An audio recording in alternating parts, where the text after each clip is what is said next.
some guys, which I think this next guy is going to be Anthony Richardson from Florida, some guys have sit him on the bench for a while, written all over him, right? And so Richardson of Florida last year, 7.7 yards per attempt, which is 57th in college football out of 155. 13 turnover-worthy plays, which is 83rd. 11.5 average depth of target, which is 14th, so a deeper guy. 64.1 adjusted completion percentage, which, again, is what you would get if you counted drops as completions and batted balls as not pass attempts. That was 141 out of 155, right? So that's down there quite a bit. One positive in his data, by the way, 9.2 pressure to sack. That's better than Patrick Mahomes was out of Texas Tech. And that was 12th best in college football last year. 3.18 seconds time to throw. That was the 6th longest in college football last year. So his data says he's running around the pocket a long time, and his passes are deep, and they're not often accurate. That's what the data says. What does your eye say, Thomas? So my eye says, of course, everything that we know, right? Fantastic athlete. I mean, I will tell you, that many months ago when I was watching, I'm like, this guy will be an interesting mid first rounder, to a team that can spend a little bit of time developing him. Of course, there are shortcomings right now, whether it's decision-making, whether it's, true accuracy at times, completion rate. I mean, believe me, these are all things that are on my mind. And I think this is the guy where we talk about the upside, right? There is upside there. Can you reach the upside as a general manager? That's a tough, you're in a tough spot there, right? What determines whether you reach, what determines whether Anthony Richardson reaches his upside? Is it the scheme you're playing with him? Is it the coach you have at the helm? Is it his coordinator? Is it all of that, right? Because that is important when you're talking about, reaching top. What is best for this guy right now? Is it to sit on the sideline, and grow at Seattle? I mean, does he get to Seattle by chance? Yeah. Or Detroit behind Jared Goff. Or Detroit behind Jared Goff, yes. Yeah. I mean, yeah, it's a good question because, everybody, and this is where it's so important, Thomas, and maybe you can shed some light on this because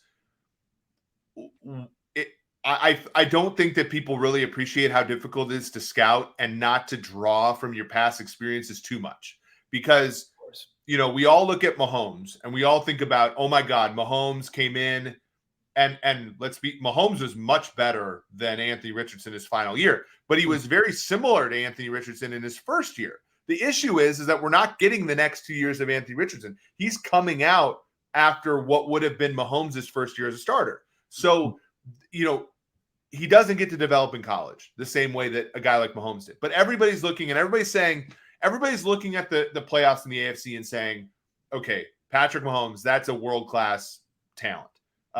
Josh Allen, that's a world-class talent. Joe Burrow is a little bit more like CJ Stroud, but again, very, very good quarterback. And not a rocket arm, but like a world-class, probably second best quarterback in the league. Mm-hmm. Justin Herbert's a robo quarterback. Again, that's what Anthony Richardson promises, right? Trevor Lawrence, generational guy. That's what Anthony Richardson, that's what everybody looks at that AFC group and says, if I'm not getting a guy who has that kind of athletic ability and arm strength, what am I doing here? I'm just messing around, right? And so the problem with that, of course, is that you're going to look at Anthony Richardson, you're going to want that. And desperation, as you've talked about numerous times on this show, need almost always predates mistakes. And so if you're sitting here and you're the Detroit Lions and Jared Goff has gotten you to 9 wins, but limited, right? A very limited guy, as you said. Geno Smith, if you're Seattle, that got you to 9 wins, but very limited, right? Good guy, good quarterback, limited. If you're one of these teams that has one of those good but limited quarterbacks, and you look at the teams that are winning in the AFC, and you're saying, God, I got to get myself a robo quarterback. Well, Anthony Richardson is the availability bias, right? And he's right there. How do you, when you are doing this, because we had this happen with Malik Willis last year in the minds of a lot of the intelligentsia, Thomas, right? A lot of people said Malik Willis has the athletic ability, the arm strength, blah, blah, blah. And the whole league was apparently much sharper on this than a lot of the public people talk about the draft, because he landed in the third round as opposed to being taken in the first round, as many people predicted. How do you try to avoid that bias in your brain of trying to chase the possible, as opposed to like evaluating the situation as is? It's not easy. And remember, it's not just you as, of course, the general manager. You have your scouting staff and you have your coaching staff around you, right?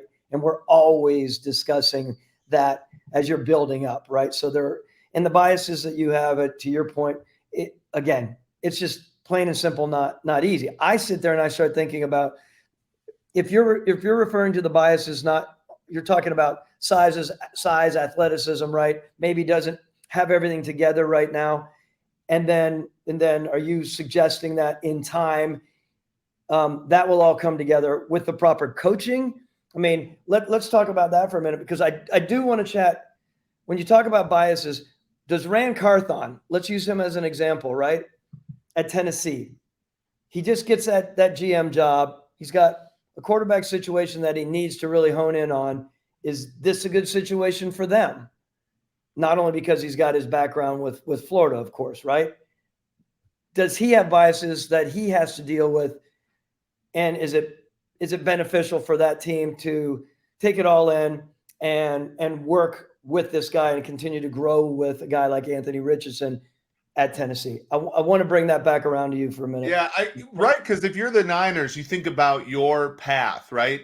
Your path has been like that Niners regime. So Kwesi, Ran Carthon, all of them. It's Jimmy G and all of Jimmy G's limitations, right? And you bump up against the Chiefs in the Super Bowl. You bump up against the Rams in the NFC title game. You bump up against the Eagles in the NFC title game. You already went and said, we need one of these truly elite quarterbacks.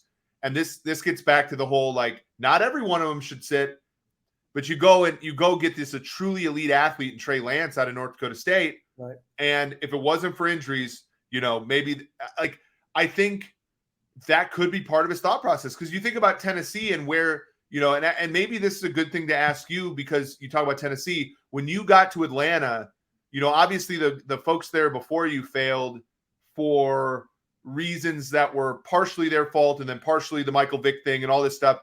But, like, if you're Ran Carthon, how much of a post-mortem do you do on the previous regime? Because if I'm looking at Tennessee, I say, we had a generational running back. We have a great coach. We have good players, a lot of injuries, and the quarterback was very good for a short amount of time. You took away the offensive coordinator and he became kind of average, kind of the guy we all thought he was, Ryan Tannehill, right?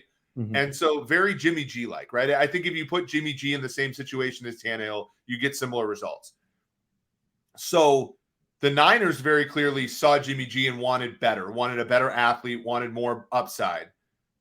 Ran Carthon, is he applying that same principle to Tennessee? And are they, I mean, it sort of feels like the kind of the same situation where you can play Tannehill for a year and then play Richardson later on. Tannehill seems like a great guy, seems like a very similar guy to Jimmy G, would play along with that. Is that kind of, I mean, I guess there's a lot of questions wrapped into that, but, like, is that the thought process there?